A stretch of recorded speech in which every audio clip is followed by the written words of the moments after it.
Ni kafiri, mbona tusikushukuru wewe mpenzi mtazamaji? Kwa dhati ya shukrani siye kama runinga GTN kwa kutufanya kitovu cha taarifa sadikifu, bainifu na sanifu siku zote, kokote, popote na momote. Karibu kwenye muktasari wa runinga GTN Saa Moja.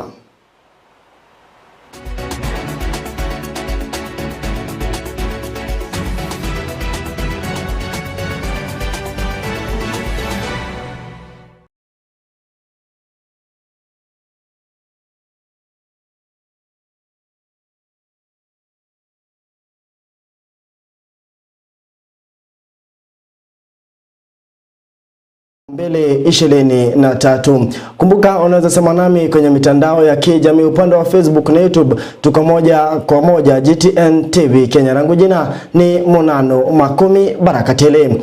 Rais William Ruto amewahimiza wanafunzi wote wanaofanya mitihani yao ya kitaifa ya KCPE na KPSEA kuweza kujitahidi wawezavyo. Rais Ruto alinena haya katika shule ya msingi ya Kikuyu mjini alipohakikishia wanafunzi kwamba serikali imeweka mazingira mazuri ya kuhakikisha kuna kuwa na mabadiliko ya haraka katika ngazi zinazoweza kufuata za elimu wanapohitimu. Rais aliambatana na viongozi kutoka kaunti ya Kiambu na waziri wa elimu hapa nchini Profesa Ezekiel Machogu. Victor Gadhombi atufungulia muktasari wa runinga GTN na taarifa hii.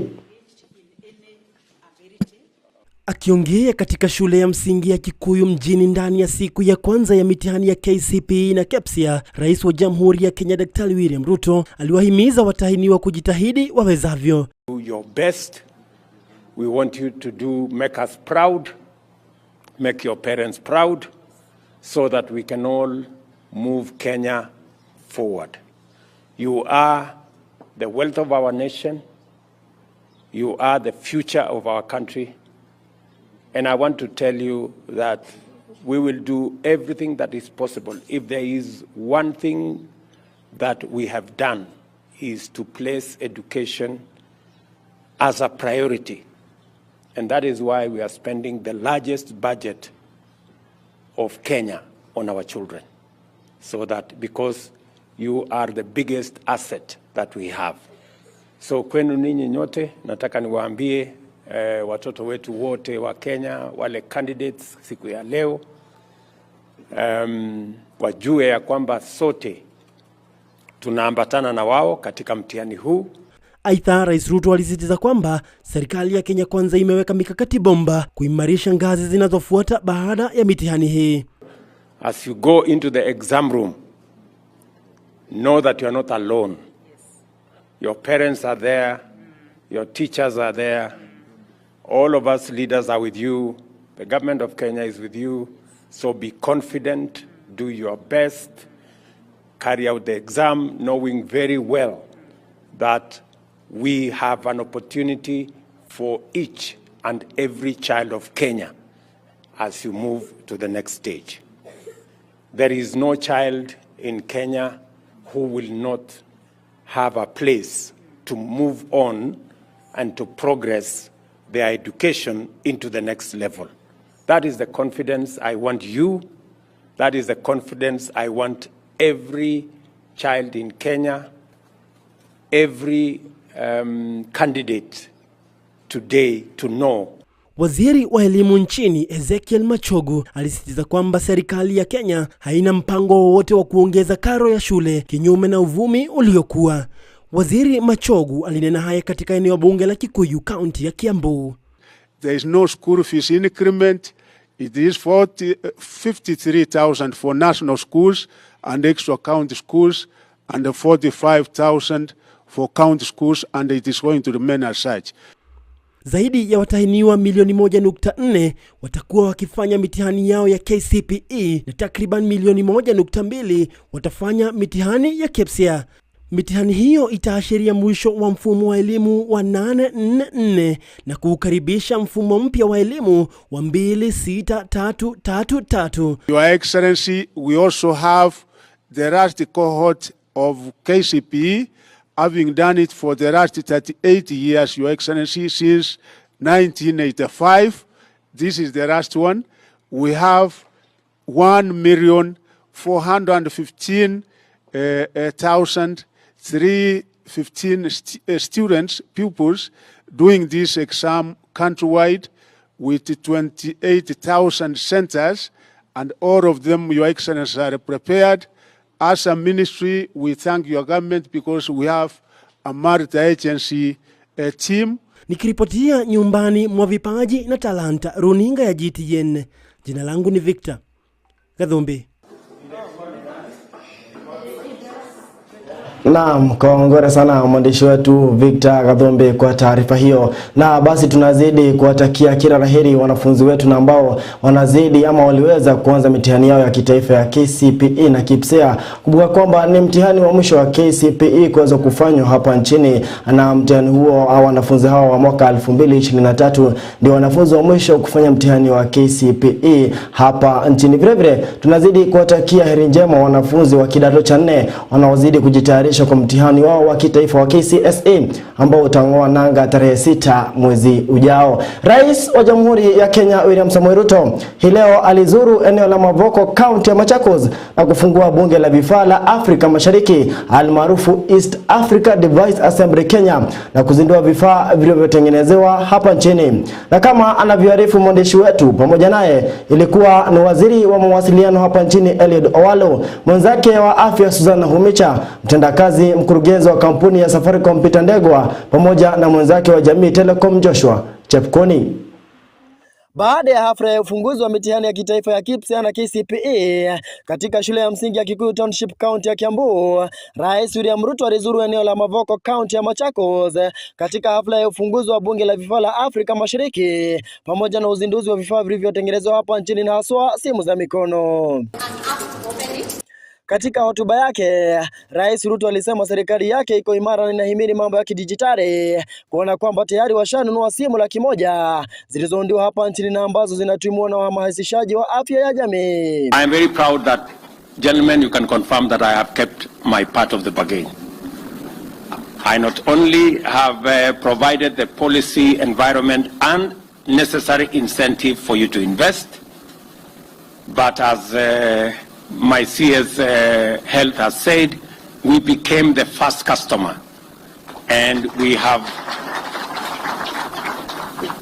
bought from you 100,000 tablets that will be used by our community health promoters. Rais Ruto vilevile amesema serikali ya Kenya Kwanza inahakikisha kila mwananchi anahusishwa na shughuli za ukuzaji taifa kwa njia tofauti ndiposa waweze kunufaika na mageuzi hayo. Therefore, one of the most important commitments of my administration under the bottom-up economic transformation agenda is to transform inclusion by taking every possible measure to ensure that every citizen has an opportunity to make their contribution to national growth and development, and also in many ways to benefit from that transformation. Akiendelea na hotuba yake, Rais alisema mpango huu utawasaidia Wakenya kwa njia kubwa kuona kwamba watapata faida zaidi na kupokea huduma bora za serikali kwa urahisi na kwa bei nafuu, huku akisema kwa mara ya kwanza waliweza kuepusha madalali na makatili na ambao walikuwa wanawapa wakati mgumu, na haswa wakati kuna miradi ya ruzuku, huku akisema kwa mfano mwaka huu kutakuwa na magunia milioni 15 zaidi ukilinganisha na mwaka jana. Accordingly, the plan has laid down the strategic framework of Kenyans to pursue their livelihoods and vocations more profitably and to access highly improved government services more conveniently and more affordably. So far, the response has been strong and encouraging.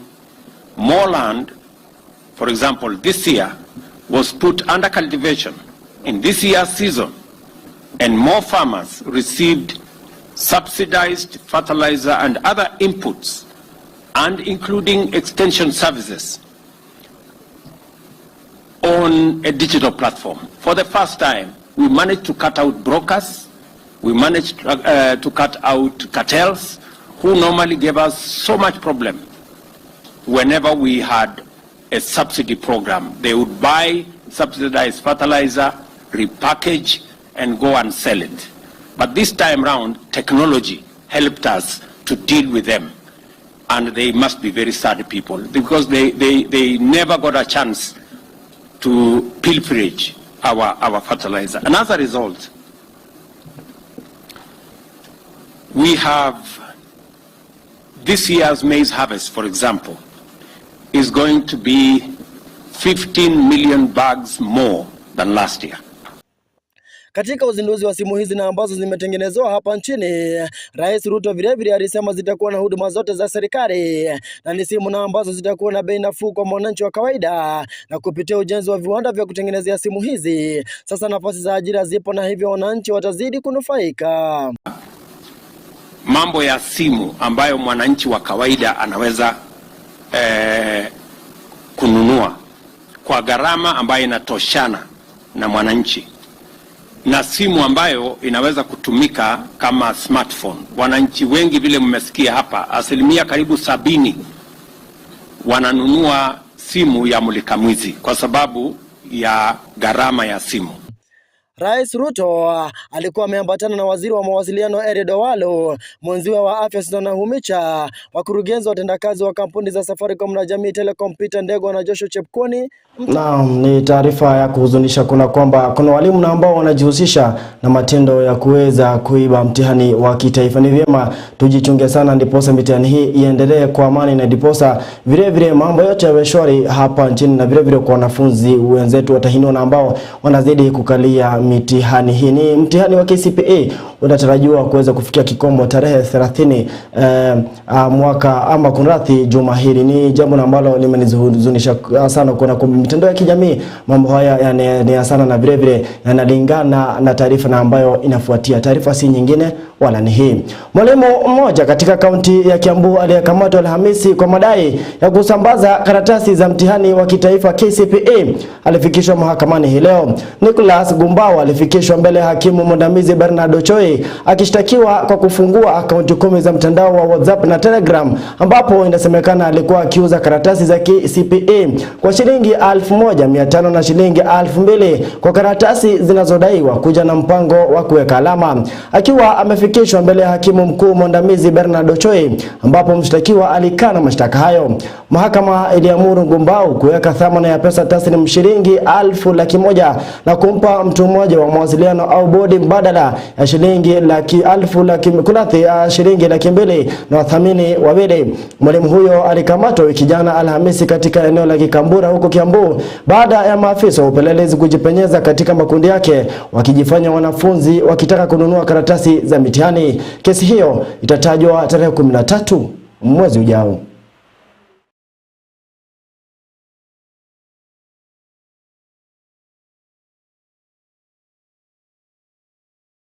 Naam, bila shaka nilikuwa nimetangulia kabla ya kusoma taarifa hiyo kwamba ni jambo la kuhuzunisha sana kuna walimu na ambao wanajaribu kujihusisha na matendo ya kuiba mtihani huu wa kitaifa. Ni jambo na ambalo haswa tunakatana nalo, na haswa vile Wizara ya Elimu vile inakatana nalo. Na taarifa hiyo basi inanipa nafasi ya kupunga unyunyu tuweza kukimbia kule madukani. Tukirejea nitakufahamisha hayo na mengine zaidi.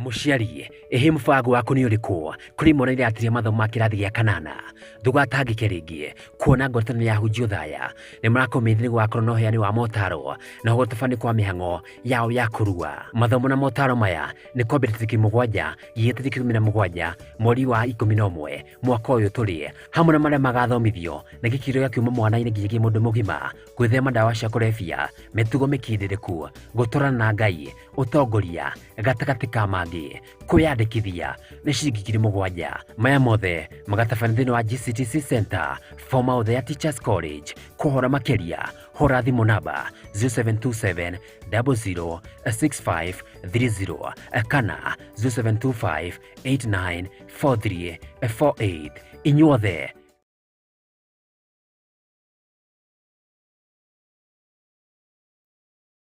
Kanitha wa ACK St Andrews Kagongo ni urakunyita ugeni igongona-inĩ rĩa magetha na thutha ũcio harambe ya gũteithĩrĩria ũngania wa mbeca cia waki wa multi-pronged income generating community project.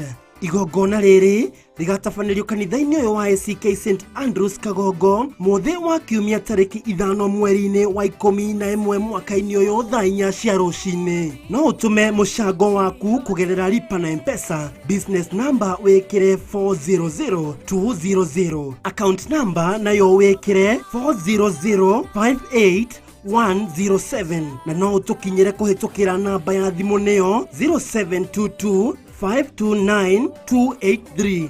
Rathimwo ũkĩharĩria gũkanyitanĩra na ithuĩ. Muthenya ũcio nĩ tũgakorwo na umemerekia wa GTN TV hamwe na aini ngũthi. Nĩ twĩumĩriei ithuothe tũgacĩrithie na tũkũrie gwitũ. Akristiano itu o hamwe na arata itu ĩtĩkĩrai gũkĩyumĩria muthenya ũcio nĩgetha tũnyitĩrĩre kanitha witũ tũthondeke mĩeke ya mawĩra kũrĩ mbeũ njĩthĩ. Inyuothe mũrĩ anyite ũgeni.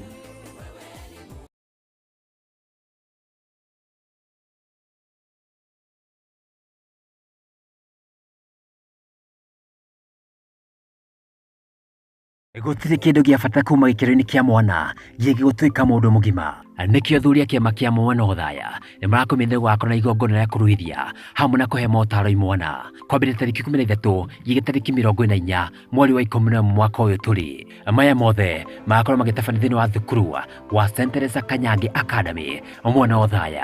Motaro maya nĩ ta kĩrĩra kĩa ũgima wa mwĩrĩ, motaro megiĩ mũikarĩre mwega, kũharĩrĩrio gũtuĩka ndungata ya bũrũri hamwe na rũrĩrĩ gatagatĩ ka mangĩ. Marĩhi nĩ ciringi 7,500 na kwĩyandĩkithia nĩ ciringi 200 na wĩyandĩkithia nĩ mbere ya tarĩki 10 mweri wa 11. Kũhoro makĩria na kũmenyithia indo gakua hũra thimũ namba 0725565498 kana 0721353581. O nĩ wakorwo na mũcemanio wa tiri hamwe na aciari tarĩki 10 mweri wa 11 kwambĩrĩria thaa 3 cia rũcinĩ. Tũhe kahĩ tũkũhe njamba ya bũrũri.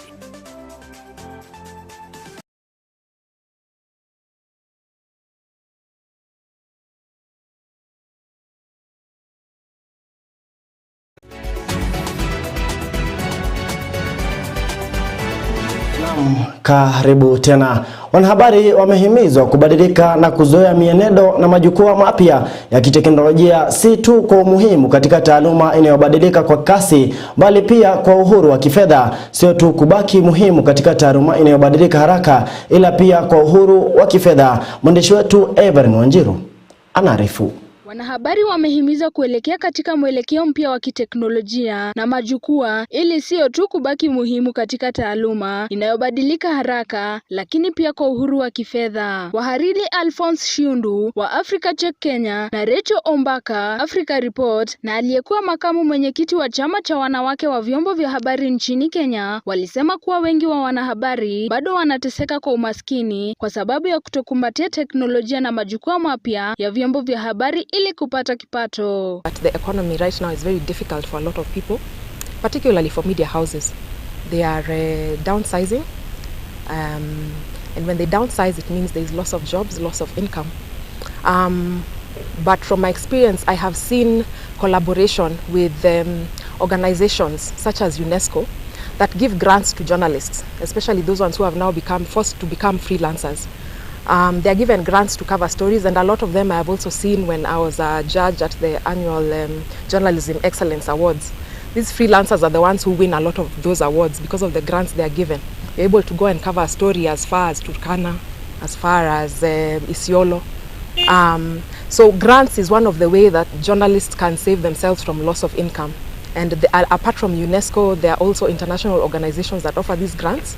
And once you apply for it, with several others, they take you either for training, and after that training they ask you to pitch a story, and from that story you can get some income to survive these tough economic times. Hii inatokea wakati wanahabari kadhaa kutoka vyombo vya habari mbalimbali wanaendelea kulalamika kutopata mishahara kwa miezi kadhaa, na wengi wao hivyo basi kuangamia kwenye msongamano wa akili. Shiundu alisema vyama kama Baraza la Habari la Kenya MCK na Chama cha Wanahabari cha Kenya KUG pamoja na vyama vingine wanapaswa kufanya mchango na kusaidia wanahabari wenye uhitaji katika kipindi hiki kigumu. We have organizations that deal with journalists, for example the Media Council of Kenya.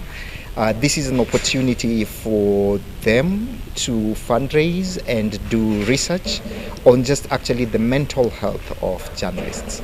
And it's a good opportunity because it will inform the kind of interventions that are given to journalists with regard to their mental health and with regard to what they're doing. Akiongea wakati wa mafunzo ya vyombo vya habari juu ya mwenendo wa vyombo vya habari vya kisasa yaliyoandaliwa na chuo kikuu cha Zitech katika tawi la Juja, amesema kuna umuhimu wa mafunzo hayo ikiwa moja yapo ya suluhu ya msongamano wa akili na haswa kutokana na kazi ya uandishi wa habari. Naibu makamu mkuu wa chuo kikuu cha Zitech, Profesa Alice Njogona, alisema mafunzo haya yatasaidia wataalamu wa vyombo vya habari kuboresha ujuzi wao kuendana na mwenendo mpya na kubaki na umuhimu. Aliongeza kuwa mafunzo haya yatafanyika nchini nzima ili kuwasaidia waandishi wa habari.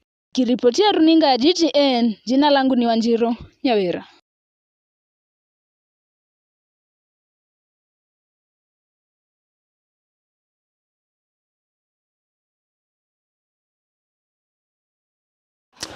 Mahakama ya Kenya imewarai wa Kenya kukusanya mali zao kwa njia ya fedha na mali baada ya kumalizika kwa kesi zao mahakamani. Mali hizo ambazo hazijadaiwa ni pamoja na thamana ya fedha taslim na ambazo ni amana za dhamana ili washtakiwa waachiwe huru, amana katika mfumo wa mali katika kesi za madai, tuzo za watoto, kesi ambapo wazazi huamriwa wakati mwingine kuweka fedha mahakamani kwa ajili ya matuzo ya watoto, pamoja na fidia za wafanyakazi katika kesi za ajira na kazi.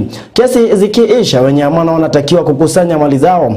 Mahakama imekusanya jumla ya shilingi bilioni 5.1 kwa kesi zote zinazoendelea na zilizohitimishwa kwa mwaka unaoishia Oktoba tarehe 31 mwezi huu. Kulingana na Caroline Kabucho, msajili wa hakimu na kadhi mahakamani, kesi zilizotatuliwa kufikia Oktoba tarehe 30 ziliongezeka hadi shilingi milioni 41.4 kwa masuala yaliyokamilishwa kwa muda wa mwaka mmoja. The 41 million that is pending, because what happens on the 1st of November, the institution has to remit the unclaimed assets to the Unclaimed Financial Assets Authority. So this 41 means that the matters have already been concluded, but the parties have not come to collect their deposits. With the 5 billion is what has been ongoing. The matters are pending, and also the concluded matters. So at every given year, then we do an audit on how much has been pending for the last 1 year. So the person who deposited is the person who is supposed to, or the person whose name is on the receipt is the one who's supposed to come and claim for the money. Then we forward them to the Unclaimed Financial Assets Authority. We do not retain it. That's what I'm saying. After 1 year, the money then, and that is on the every 1st of November, the money is claimed. But right now, we are saying Kenyans to go to every court station, the court station where you deposited your money, and in case you find the money has been sent to UFA, then you can still claim from them. The process is the same, but now at the Unclaimed Financial Assets Authority.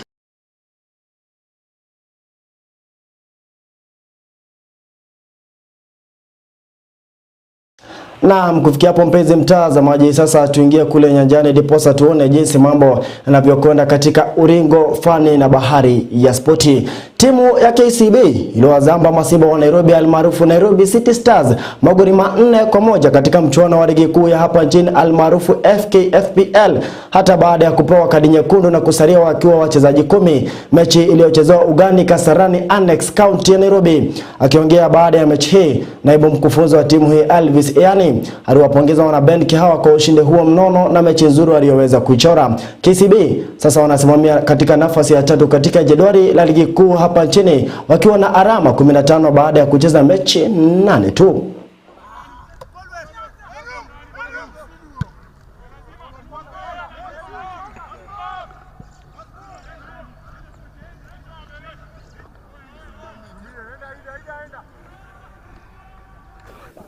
Tuko pleased sana because of any set pieces.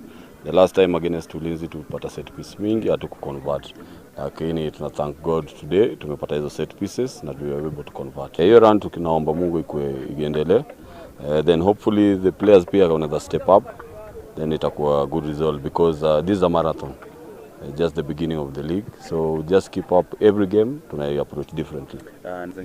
We hope to keep the run going because that's our main objective. so long as we approach every game differently. So we hope that the coming matches pia tutapata good result and it will be good for the team. For Andika is a top keeper. So compare Andika na Brian, the two both top keepers. So it was good for the team, even though Brian alipata injury. Andika had to come in and step in for the goalkeeper. So I think it'll take about 4 or 5 weeks before we get him back to the team.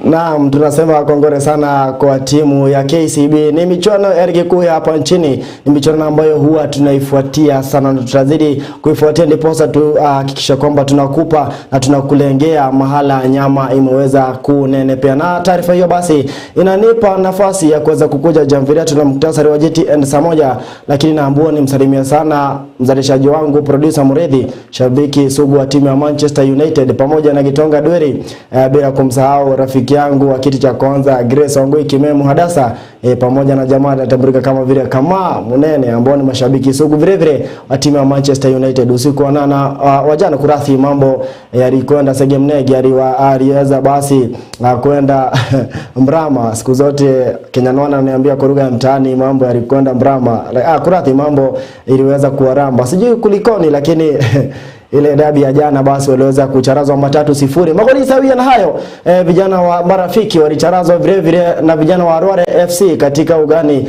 Kenunga jioni ya jana katika derby vile vile ya kule Nyeri. Ni dabi na ambazo zilikuwa zinachezwa weekend hii, na siku zote tunaambia kwamba siku zote si Jumapili, viwazidi kujituma ndipo angarao mechi zijazo waweze kupata angarao alama 2-3, akurati alama angarao 1 ama 3 kwa mechi na ambazo zijazo juma hili. Basi siku zote kabla niondoke studio niliruhusu nikushukuru wewe mpenzi mtazamaji kwa kunipa wakati wako, na vile vile niwatambua wawili watatu wanaosema nasi kwenye mitandao ya kijamii na hasa ukurasa wa Facebook, ukurasa wangu. Naona kwamba rafa zinazidi kumiminika na kuona Patricia Makumi unasema kwamba uko mitamboni ukuwa maeneo ya Ruaka ni kaunti ya Kiambu. Vile vile Nick Miko unasema uko mitamboni ukuwa maeneo ya Kiharu, asante. Vile vile uko ni kaunti ya Murang'a. Kenya na wana unasema pamoja sana. Peter Ishwara unasema kwamba pamoja sana kaka, kazi safi kama kawaida, ndio hivyo, kama ibada, kama sheria, kama ada. Asante sana Muridhi Ishura. Vile vile Ken Brown unasema kwamba uko mitamboni kwa maeneo ya Rosters. Vile vile Sami Yure Mahambo sana unasema uko mitamboni kwa Zimmerman. Michelle Mudhono unasema kazi nzuri kwa Naivasha. Vile vile Wamboi Maina na kuona Alice Makumi unasema unatazamia kwa maeneo ya Nakuru. Eric Maina unasema je kwa watu tuko mitamboni. Emmanuel Chacha vile vile unasema kazi nkuntu kabisa. Ana Wajoi unasema anakuona vile unasema uko mitamboni. Ziji Palma unasema Kiswahili kimeenda shule hicho. Ndio hivyo, asante kakangu. Mudhe Danuko asante unasema uko mitamboni, unasema ni msalimie Flora Mama Television, salamu zako kutoka kwa jamaa anatambulika kama vile Mudhe Danuko. Grace mamake Angel unasema kwamba diaspora Gulf kwa mitamboni sana. Presenter PEKE Githurai 45 massive tuko ndani. Jimmy Kimo unasema kwamba all karao kwa mitamboni. Kevin Mwangi na kuona Kangema mitamboni. Waganga Andy asante sana rafiki yangu sana huyu tulisoma naye katika masomo ya hasi ya juu. Wairobi Gatuma vile vile na kuona uko mitamboni. Joy Jogono unasema Nyeri County mko mitamboni sana na kuona vile vile Shikolin asema maeneo ya Thika Makongeni uko mitamboni. Wanjiko Muto samu kazi nzuri. Wangari Kirago Medhu Alice Eunice Tabi Julia Mwangi Martin Biogas Wasafi Starboy Wolverine ni kati ya wale na mbona ziku samanami haswa kwenye ukurasa wangu wa Facebook. Niruhusu nishukuru mzalishaji wangu siku ya tabrika kama vile producer Muredhi Ishura, shabiki shakiki wa klabu ya Manchester United. Vile vile mrekezaji wangu anatambulika kama vile Shazi Queen, asante sana. Vile vile Sandra Njeri ambaye anahakisha kwamba sauti inaja, sauti ya kumtoa yule nyoka pangoni, nasema kwamba ni sauti nyororo. Wananiambianga siku zote ni kama risasi ya AK47 na sijui basi kulinoko, lakini ndio hivyo wanasemanga siku zote. Vile vile shukrani za dhati kwa waandishi wetu wote habari na ambao wamekita kambi katika maeneo tofauti tofauti na kuhakikisha kwamba taarifa hizi zinatujia kadri matukio yanazidi kutukia. Vile vile Shukrani za dhati kwa Kenya Noana ambaye ni mpiga picha wangu. Salamu zangu zimuendee Edith pamoja na Devina Grace kwa pale Babas Republic. Salamu zangu ziwafikie sana sana. Mama Mwangi uko upande wa Kianjogo, vile vile salamu zangu ziweze kukufikia. Tulikuwa na wewe ibada ya siku ya jana ukaniambia kusalimia. Kwa hivyo salamu zangu Mama Jogo kwa Mama Mwangi kunrathi uko maeneo ya Kianjogo county hii ya Nyeri. Itimia hapo mida ya saa 3 usiku utaungana na mwenzangu Gitonga Dweri katika muktasari wetu wa runinga Gtn saa 3 aswa kwa lugha ya mama ni lugha ya Kikuyu. Mie na wewe basi tutapatana siku ya kesho katika muktasari wetu wa runinga Gtn saa 7 mchana. Siku zote kabla naondoke studioni lazima nikuache na dibaji la sikusikiza hii na usikiza kwa makini. Kwa wale wote na ambao siku zote huenda mbali kutafuta hata mambo yawe mbaya namna gani, au usijari utapata tu, kwani aliyewapa mali wenye mali kwa sasa hata wewe atakupa. Salia na Mwenyezi Mungu, kumbuka kwamba inawezekana tukiwajibika. Langu jina ni Munanu Makumi. Alhamdulillah.